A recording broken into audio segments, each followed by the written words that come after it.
మామూలుగా మనందరం శివుడంటే ఎప్పుడూ ఒళ్ళంతా విభూతితో, చంద్రరేఖతో, జటలతో, త్రినేత్రం, త్రిశూలధారుడై, మెడలో సర్పంతో గంభీరంగా ఒక్కడే ఒంటరిగా కూర్చొని ధ్యానం చేస్తూ ఉండే మహాదేవుణ్ణి చూస్తాం.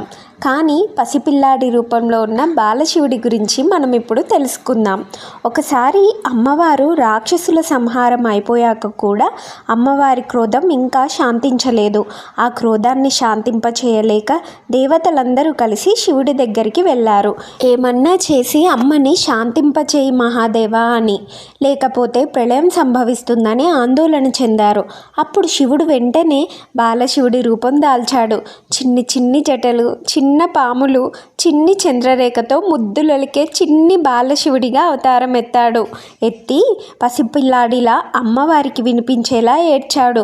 అది విన్న అమ్మ సహజంగా మాతృభావం, వాత్సల్యం ఉప్పొంగి బాలశివుణ్ణి దగ్గరికి తీసుకొని లాలించింది. వెంటనే అమ్మవారి క్రోధం శాంతించి శాంతస్వరూపిణిగా మారింది.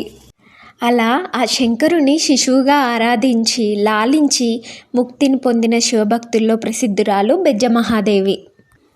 తల్లి గల్గిన నేల తపసిగానిచ్చు, తల్లి గల్గిన నేల తల జడల్గట్టు, తల్లియున్న విషంబు త్రావనేలిచ్చు, తల్లియుండిన తోళ్ళు దాల్పనేలిచ్చు, తల్లి పాముల నేర ధరింపనిచ్చు, తల్లి పుచ్చునే సుతు వల్ల కాటికిని.